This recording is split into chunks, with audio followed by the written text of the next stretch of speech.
Bueno, y si recordáis, estábamos hablando del hombre y pronto del hombre y el pecado, y hoy vamos a hablar del hombre y la sociedad.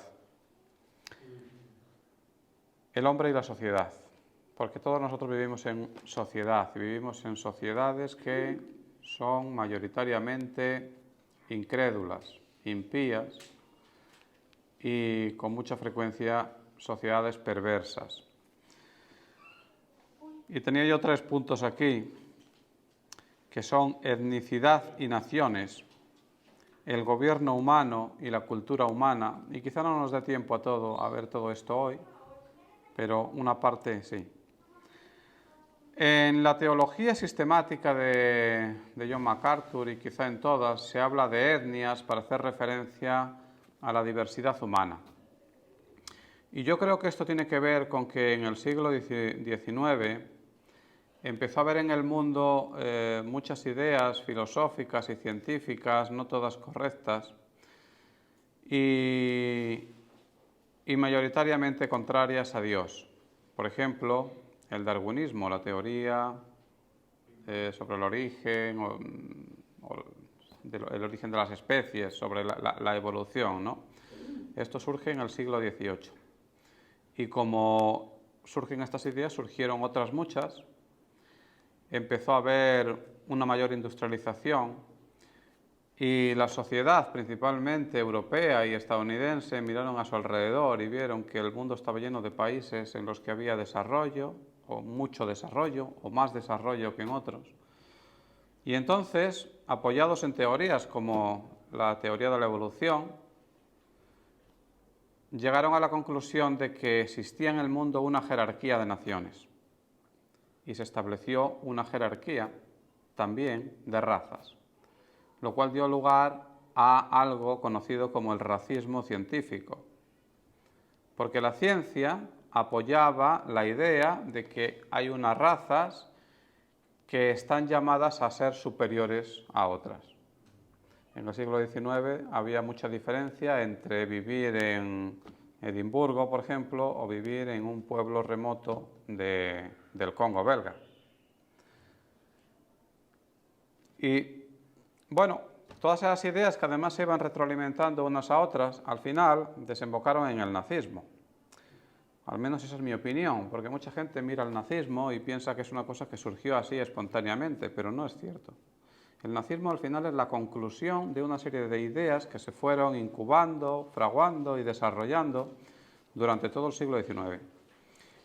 Yo no sé si vosotros conocéis la Cuesta de los Libreros, es un lugar de Madrid, que en realidad el nombre es la calle de Claudio Moyano. Es una calle muy pequeña que está en Atocha, detrás del Ministerio de Agricultura, y ahí hay unas 20 casetas o así que venden libros viejos, antiguos. Algunas ya no, algunas ya venden libros nuevos, pero bueno, yo siempre que paso por ahí me compro alguno de €1 o €2. Y hace unos años, en el año 2017, yo pasé por ahí y en una de ellas vi un montón de volúmenes de una enciclopedia universal. No estaba completa y los vendían así, sueltos.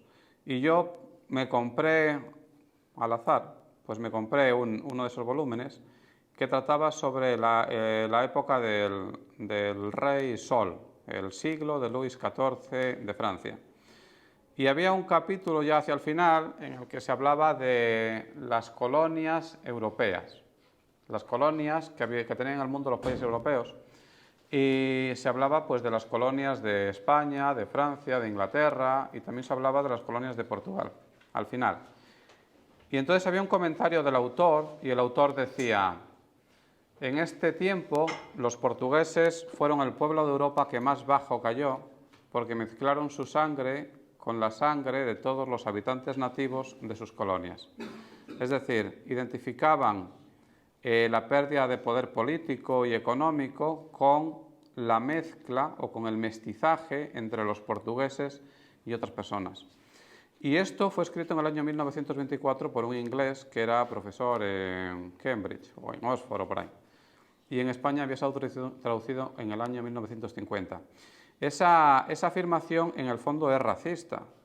Y yo os cuento esto para que nos demos cuenta de que ese racismo científico que surgió en el siglo XIX, al final desembocó en la Alemania nazi.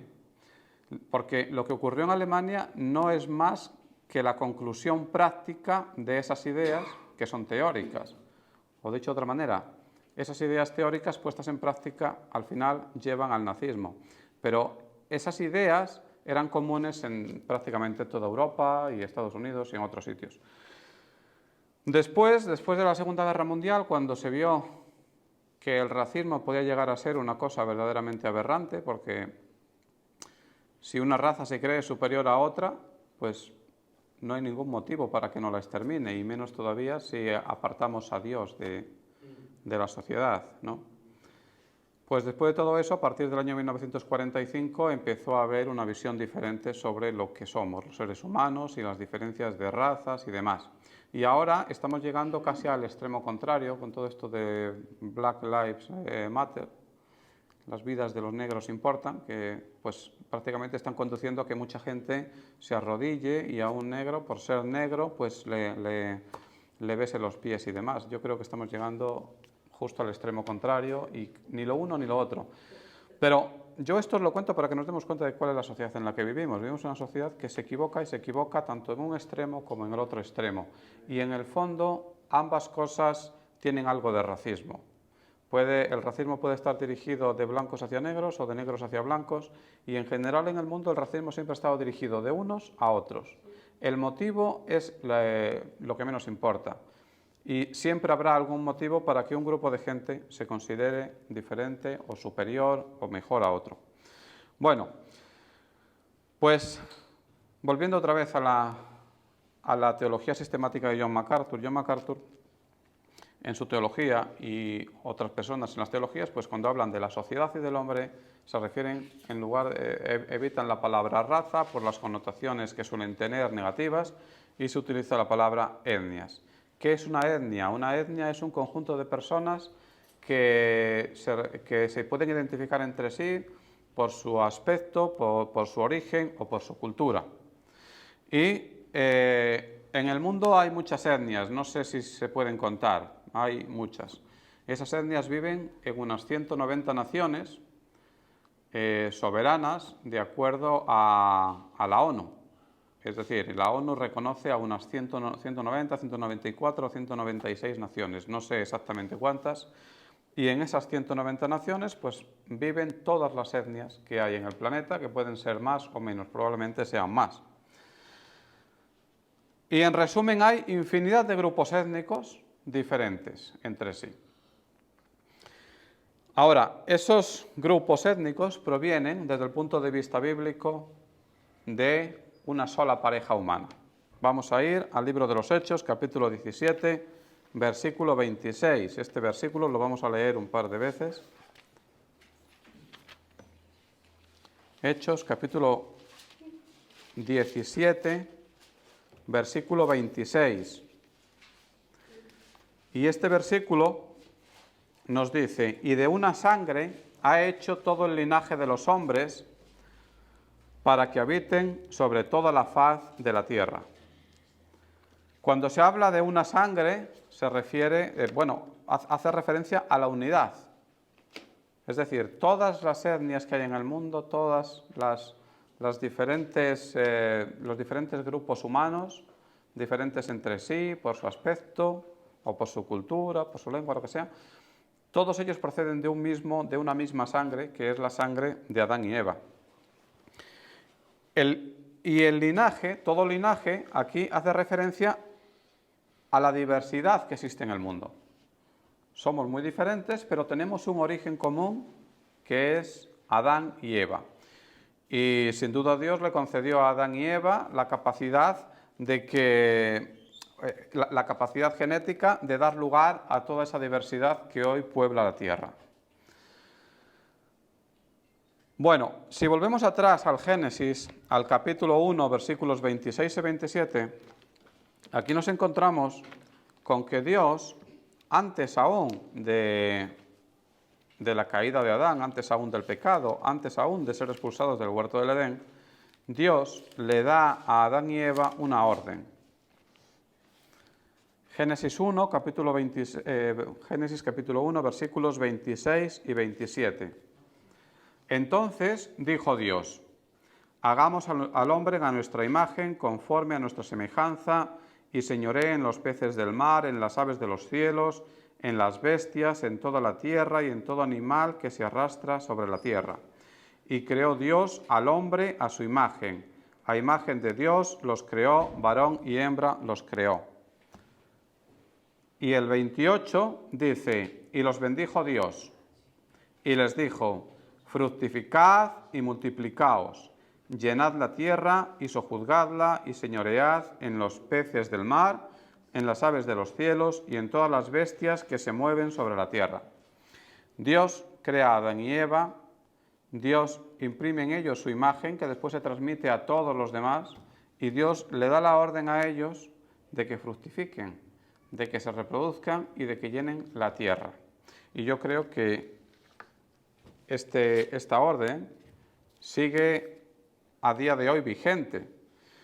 Y el otro día lo hablaba con Flavius, creo, que me da la impresión de que muchos creyentes, entre ellos yo, no nos tomamos en serio esta orden. Y en el Nuevo Testamento Pablo dice: no os conforméis a este siglo. Y a veces, en relación con la familia, creo que los creyentes sí se conforman a este siglo. Y vemos que las familias de los incrédulos tienen pocos hijos y las familias de los creyentes también tenemos pocos hijos. Bueno, pero eso lo puede solucionar. ¿Se puede solucionar? Sí. Pero yo pienso que esta orden no nos lo tomamos tan en serio y a veces lo mismo que el resto de la gente, pues tenemos una visión de la familia en relación a su extensión, a cuántos somos, que coincide mucho con la visión que tienen los incrédulos. Y empezamos a buscar excusas, que si no tenemos dinero, que si esto, que si lo otro. Sí. Sí, yo estoy pensando en ello bastante, en la orden de Dios, quiero decir. No, en la orden de Dios sobre fructificar y llenad la tierra. Y en el hecho de que efectivamente creo que los creyentes no nos lo tomamos en serio y lo mismo que los incrédulos, utilizamos los mismos argumentos que los incrédulos para tener familias pequeñas. Pero pienso que Dios lo que nos ha dicho no es eso. Tampoco que tengamos 20 hijos, pero bueno. Yo paso para arriba. 20 no, pero 12. Sí, por ahí. Bueno, pensemos en ello, ¿no? Vale, pues esa es la orden que le da Dios a Adán y Eva antes incluso del pecado, de la caída, que fructificaran y que llenaran la tierra. Y después, si avanzamos un poco más hasta el capítulo 10 y el capítulo 11, aquí ya nos encontramos con los descendientes de Noé. Entre el capítulo 1 y el capítulo 10 lo que ocurre es la caída y el diluvio.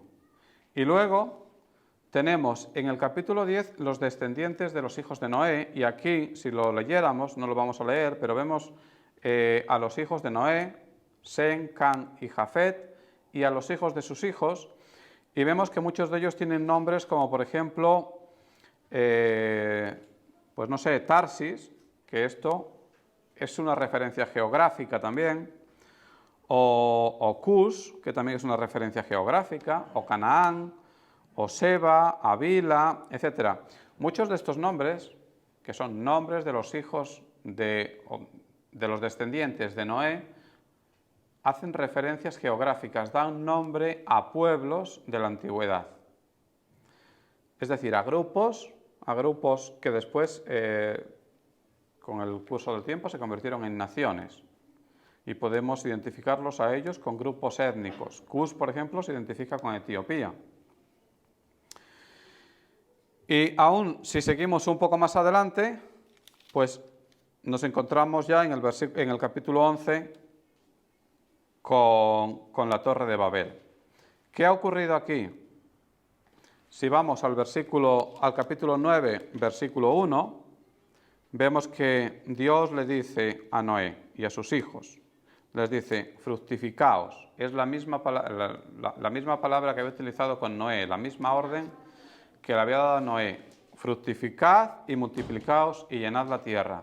En este momento solo hay en la tierra 3 personas, bueno, 4 familias. Cuatro familias, que sería la familia de Noé y la familia de sus hijos. Y la orden que Dios le da a ellos es la misma que le había dado a Adán y Eva: fructificad y multiplicaos y llenad la tierra. Eso es en el versículo 1 del capítulo 9. En el capítulo 10 vemos que han fructificado y tienen hijos, y muchos de ellos son nombres que después nos recordarán a lugares geográficos. Sin embargo, en el capítulo 11 todavía no han llenado la tierra, no se han querido mover del lugar en el que están, y en el capítulo 11 lo que ocurre es que ellos, en su soberbia, tratan de construir una torre que llegue a Dios, etcétera, etcétera. Esto lo conocéis, y lo que hace Dios es que los dispersa, confundiéndoles la lengua. No debemos ver en esto una maldición. La maldición quizás sea que les confunde la lengua, pero no la dispersión, porque la dispersión es una orden que le había dado Dios antes, solo que ellos no habían querido obedecer esa orden. Entonces, la dispersión de los descendientes de Noé no es una maldición, es el cumplimiento de la voluntad soberana de Dios. Dios quiere que ellos llenen la tierra y que vayan a muchos otros sitios. Y eso es lo que ocurre, pero lo que vemos al principio, es decir, antes de que Dios confunda su lengua, es la rebelión del hombre contra Dios. Ellos prefieren estar juntos y quieren construir una torre con la que llegar al cielo. Todo eso se frustra porque Dios decide que la orden que le había dado, que su voluntad debía cumplirse. Y bueno, esto es así siempre. Dios siempre frustra las intenciones de la gente cuando van contra su voluntad. Y si después seguimos más adelante, en el capítulo 11 nos encontramos ya con Abraham. Y hablar de Abraham es hablar de Jacob, de Isaac, de Jacob, y Jacob fue llamado Israel. E Israel es también el pueblo que Dios eligió, el pueblo de Israel. Si hablamos de las etnias y de las naciones de la tierra, necesariamente tenemos que hablar de las etnias y de las naciones desde el punto de vista divino. Y al hablar de ello, es necesario darnos cuenta de la importancia que tiene Israel. Israel es muy importante, pero no debemos pensar que cuando Dios elige a Israel como su pueblo, Dios está rechazando automáticamente al resto de naciones, el resto de etnias y al resto de habitantes de la tierra. Esto no es así. Dios elige al pueblo de Israel con un propósito, pero a través del pueblo de Israel lo que quiere es bendecir a todas las naciones. Y cuando Dios le hace promesas a Abraham, ahí ya se habla del resto de las naciones y ya se habla también de las bendiciones que le iban a llegar a todas las naciones a través de Abraham y a través de Israel. Esto lo podemos ver, por ejemplo, en el capítulo 12, versículo 3, si estáis ahí conmigo. Dios le habla a Abraham y le hace una serie de promesas, pero dice: bendeciré a los que te bendijeren, y a los que te maldijeren, maldeciré, y serán benditas en ti todas las familias de la tierra. Dios desea bendecir a todas las familias de la tierra y desea hacerlo a través de Abraham y sus descendientes y a través del pueblo de Israel. Y si vais un poco más adelante al capítulo 22 del libro del Génesis, versículo 18, vemos que aquí se repite la misma bendición. En tu simiente serán benditas todas las naciones de la tierra, por cuanto obedeciste a mi voz. Se lo vuelve a decir y volvemos a ver cómo esa bendición se extiende a todas las naciones. Y podemos ir, por ejemplo, al Apocalipsis, capítulo 5, versículo 9, en donde leemos: y cantaban de nuevo un cántico diciendo: digno eres de tomar el libro y de abrir sus sellos, porque tú fuiste inmolado y con tu sangre nos has redimido para Dios de todo linaje y lengua y pueblo y nación. En este versículo vemos que en el cielo Dios también bendecirá a todo linaje y a toda lengua y a todo pueblo y a toda nación. Es decir, aunque Dios elige al pueblo de Israel, Dios desea bendecir a todas las naciones de la tierra. De hecho, el pueblo de Israel, primero podemos ver que cuando se forma también tiene a otras personas que no son israelitas. Por ejemplo, en el libro del Éxodo, capítulo 12, vamos a Éxodo, capítulo 12,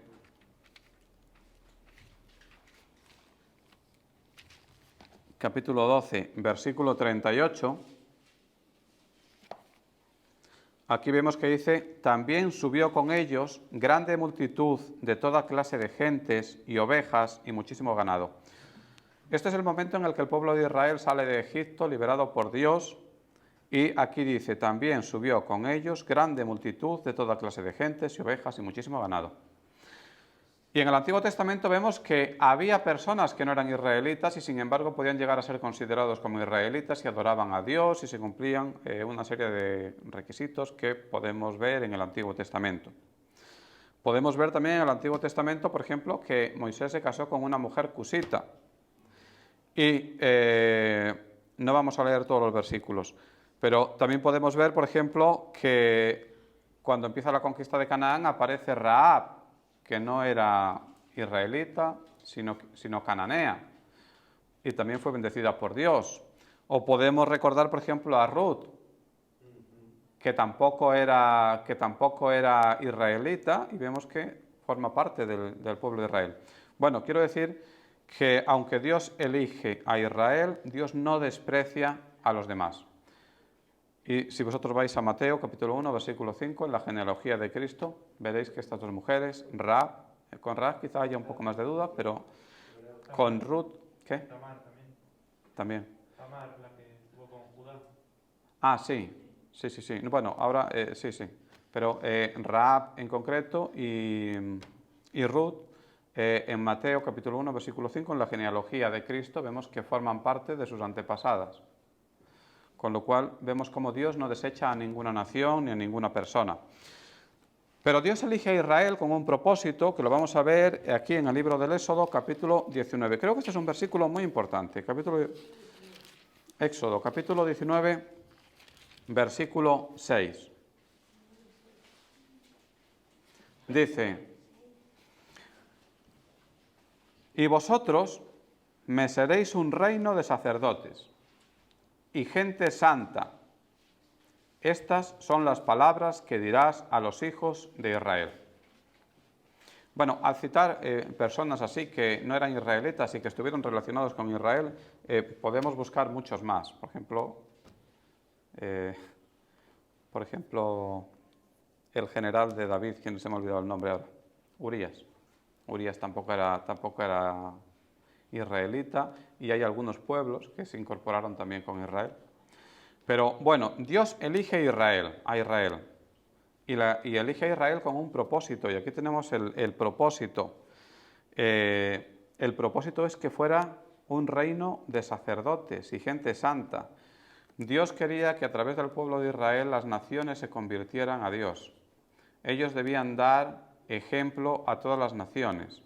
No debían contaminarse con las creencias que tenían el resto de las naciones. No debían adorar a sus ídolos. Al contrario, debían mostrarle a todos los pueblos quién era Dios. Y sin embargo, lo que vemos en el Antiguo Testamento es que el pueblo de Israel no hizo eso. Y Dios le había hecho muchas promesas, pero también le había dicho que si ellos no se volvían a Dios, si ellos adoraban ídolos, al final desaparecerían. Y es lo que vemos en el Antiguo Testamento. Desaparece el reino de Israel, desaparece después el reino de Judá. Sin embargo, no desaparece el pueblo de Israel. Dios todavía no ha terminado con ellos.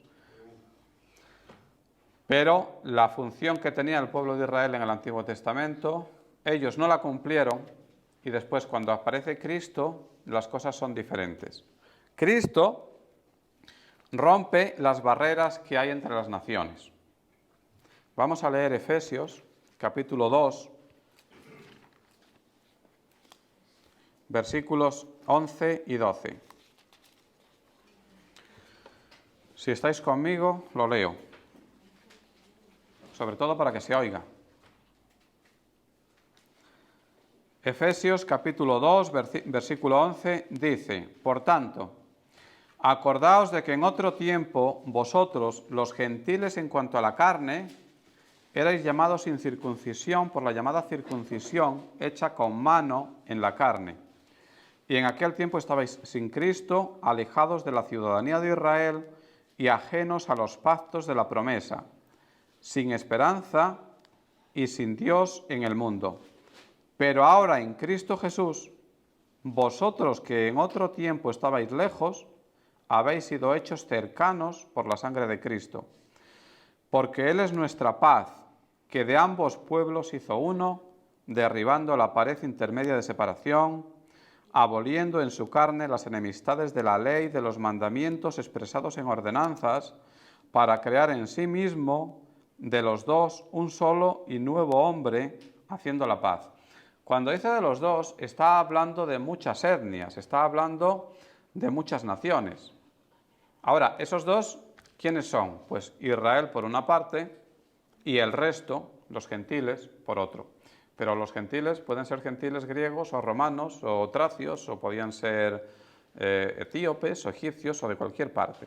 En definitiva, lo que nos dice es que a partir del Nuevo Testamento, mediante la sangre de Cristo, no hay barreras que separen a las personas en relación con su nacimiento o con su origen étnico. En Cristo todos somos lo mismo. Podemos leer otros versículos. Incluso podemos leer algunos versículos del Antiguo Testamento en donde se hablaba de los gentiles y de cómo las bendiciones de Dios iban dirigidas a todos. Vamos a ir al libro de Amós, capítulo 9.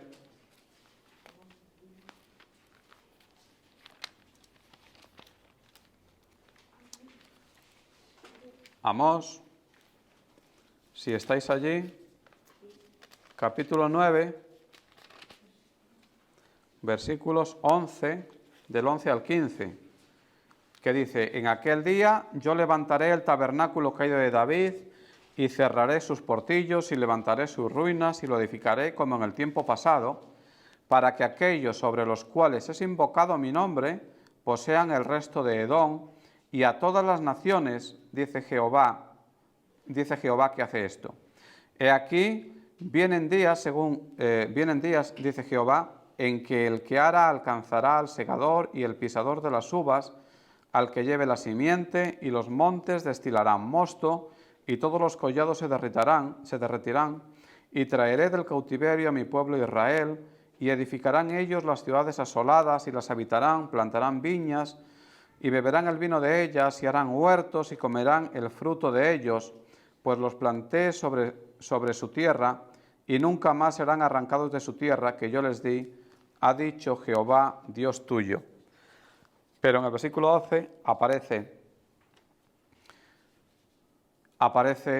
aparecen todas las naciones, todos aquellos que invocan el nombre de Dios. En cualquier caso, a partir de Cristo llega un tiempo nuevo y las bendiciones de Dios son para todos a través de Cristo. Vamos a leer también Lucas capítulo 2. Lucas capítulo 2, versículos 31 y 32. Aquí Simeón, cuando llevan a Cristo, que es un bebé, al templo, citando al libro de Isaías, dice: la cual has preparado en presencia de todos los pueblos, luz para revelación a los gentiles y gloria a tu pueblo Israel. Cristo es luz a los gentiles.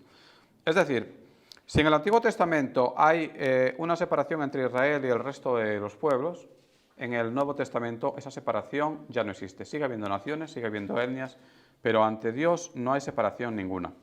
Vamos a leer otro versículo de Gálatas, Gálatas 3, Gálatas 3, versículo 28.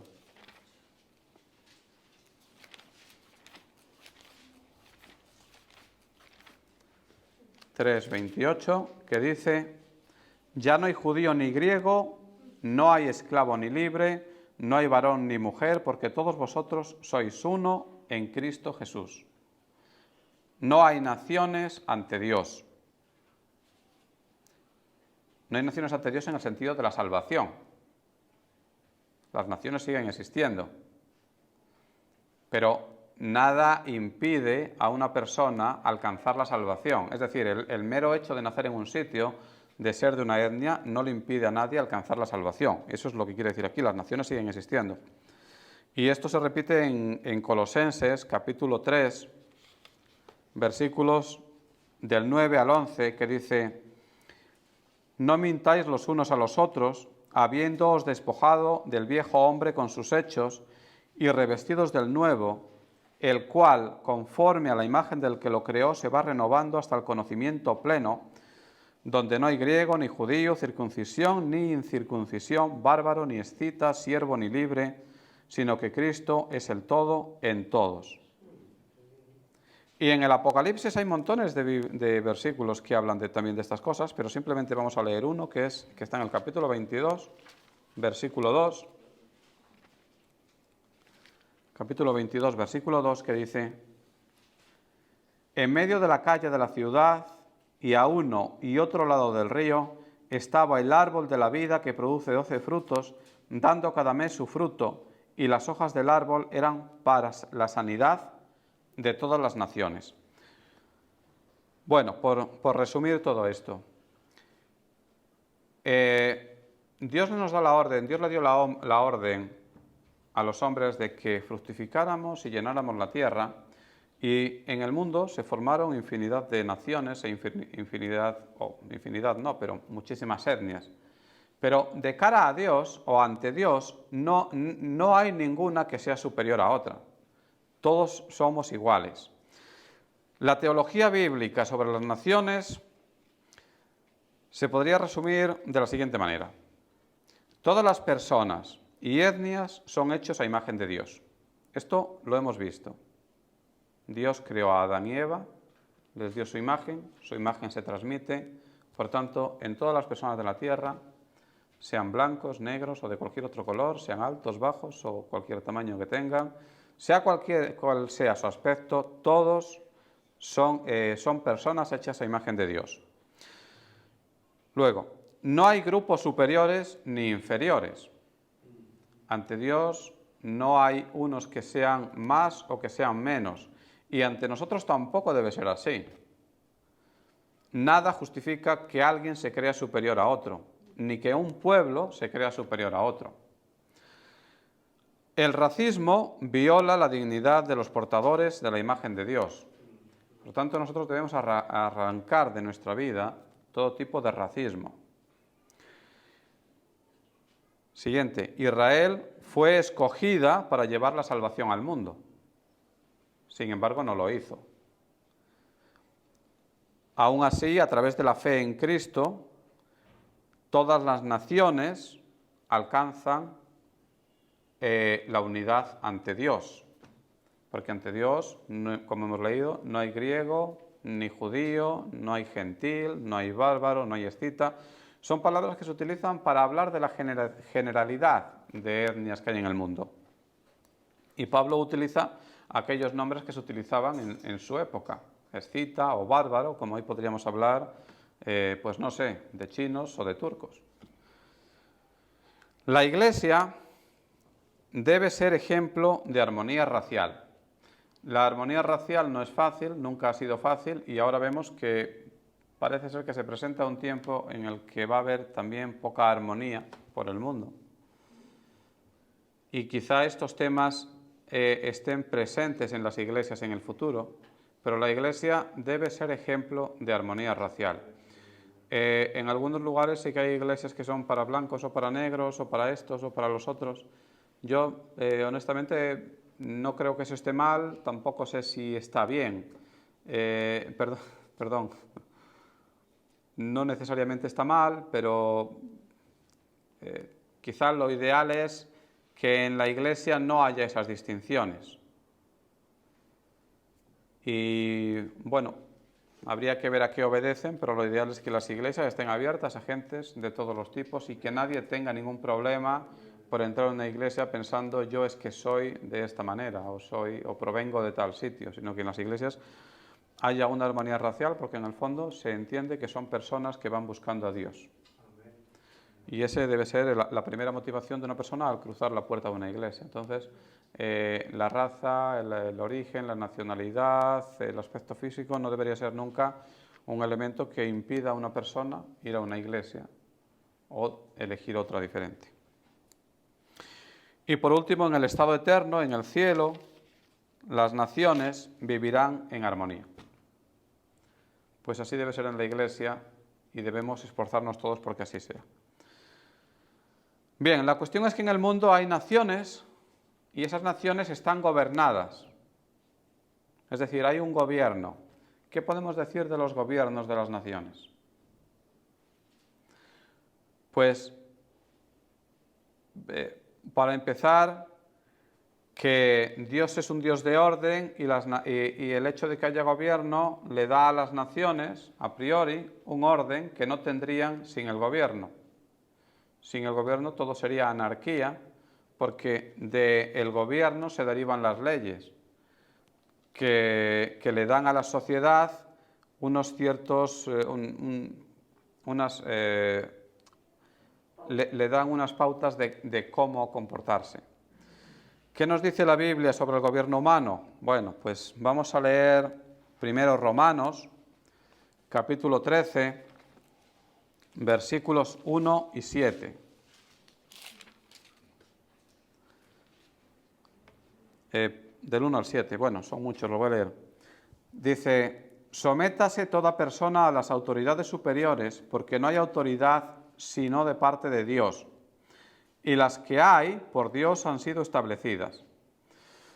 De modo que quien se opone a la autoridad, a lo establecido por Dios, resiste. Y los que resisten acarrean condenación para sí mismos, porque los magistrados no están para infundir temor al que hace el bien, sino al malo. ¿Quieres, pues, no temer la autoridad? Haz lo bueno y tendrás alabanza de ella, porque es servidor de Dios para tu bien. Pero si haces lo malo, teme, porque no en vano lleva la espada, pues es servidor de Dios, vengador para castigar al que hace lo malo, por lo cual es necesario estarles sujetos, no solamente por razón del castigo, sino también por causa de la conciencia. Pues por esto pagáis también los tributos, porque son servidores de Dios que atienden continuamente a esto mismo.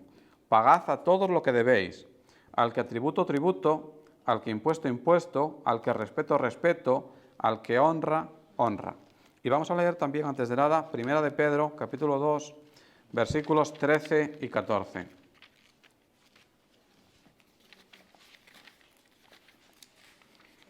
Primera de Pedro, capítulo 2, versículos 13 y 14, que dice: Por causa del Señor, someteos a toda institución humana, ya sea al rey como a superior, ya a los gobernadores como por él enviados para castigo de los malhechores y alabanza de los que hacen bien. Bueno, no siempre ha habido gobierno en la tierra. ¿Cuándo empieza el gobierno? El gobierno lo establece Dios y empieza ya después del diluvio. Hasta entonces no había gobierno humano.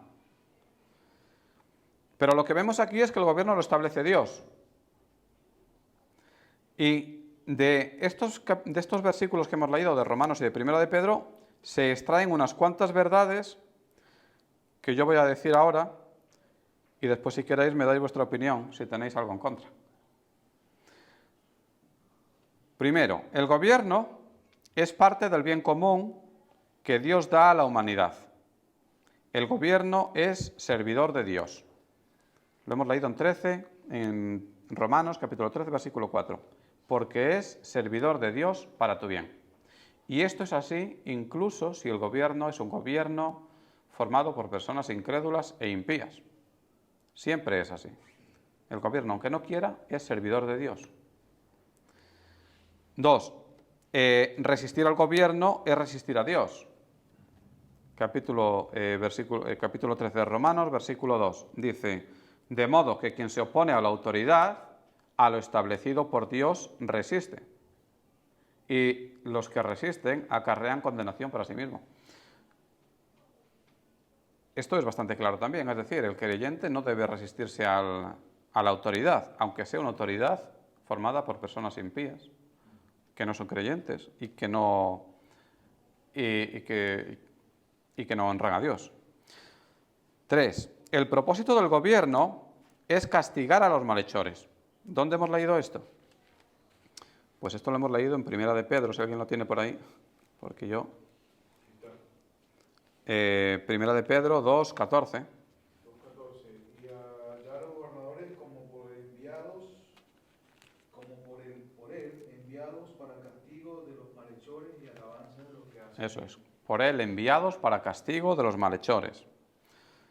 Entonces, el gobierno tiene autoridad para castigar a quienes infringen las leyes, a los que hacen lo malo. También lo vemos aquí en Romanos capítulo 13, versículo 4. Porque es servidor de Dios para tu bien, pero si haces lo malo, teme, dice, porque no en vano lleva la espada. Lleva la espada significa que tiene autoridad de parte de Dios para hacer justicia. El gobierno humano tiene autoridad para ejecutar la pena capital. Eso es lo que acabo de leer. Lleva la espada. En muchos países, en muchos lugares, mucha gente se opone a la pena capital, pero realmente el gobierno, de parte de Dios, tiene autoridad para castigar con la pena capital a aquellos que hagan delitos graves, como quitarle la vida a otra persona. No todo el mundo acepta esto, pero esto es algo claro bíblicamente, y cuando hemos hablado de la imagen de Dios, si recordáis hace 2 o 3 semanas, vimos que ningún hombre puede quitarle la vida a otro hombre, ninguna persona a otra persona, porque en todos nosotros está presente la imagen de Dios y la vida humana tiene un valor para Dios. Pero Dios le concede al gobierno la capacidad y la autoridad para hacerlo. Muchos países no la tienen, pero no sería visto como un pecado ante los ojos de Dios que una persona sea ejecutada por haberle quitado la vida a otra persona o a muchas personas. Y podemos ver, por ejemplo, que Pilato, que formaba parte de esa autoridad, sí tenía de parte de Dios la autoridad para hacer lo que hacía. Vamos a leer Juan, capítulo 19, versículo 11.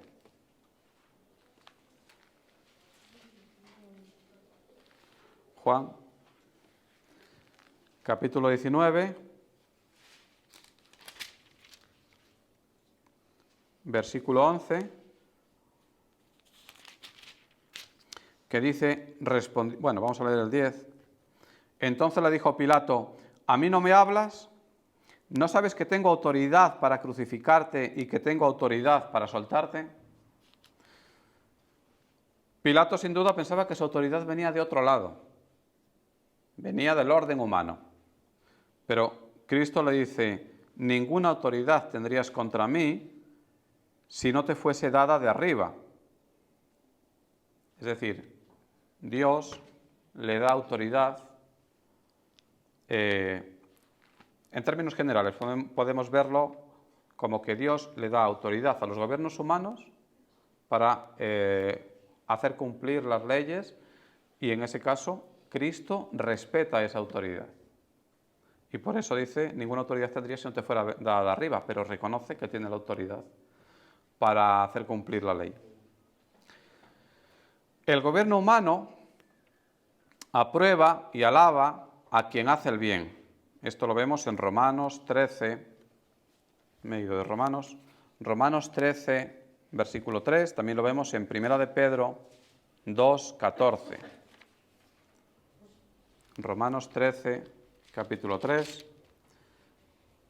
Romanos capítulo 13, versículo 3. Porque los magistrados no están para infundir el temor al que hace el bien, sino al malo. Y en Pedro,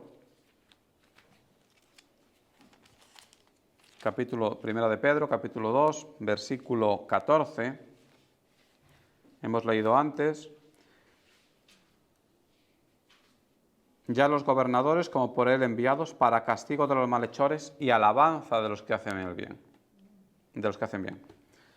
El gobierno humano tiene autoridad de parte de Dios para alabar a aquellos que hacen el bien, pero al mismo tiempo infunde temor a los que hacen el mal, como hemos visto ahí. Y ya por último, los cristianos debemos someternos al gobierno humano. Creo que eso está bastante claro de los dos pasajes que estamos leyendo, de Romanos y de Juan. El creyente se debe someter al gobierno humano, allí donde esté, y pagar sus impuestos, y cumplir las normas, y atenerse a las leyes, incluso las leyes injustas. Ahora bien, ¿hay alguna excepción en todo esto?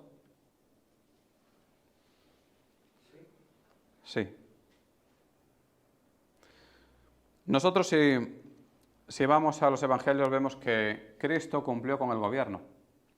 Por ejemplo, pagó impuestos. Sin embargo, sí hay una excepción que nos permite oponernos a los gobiernos. Vamos a leer Hechos, capítulo 5, versículo 29.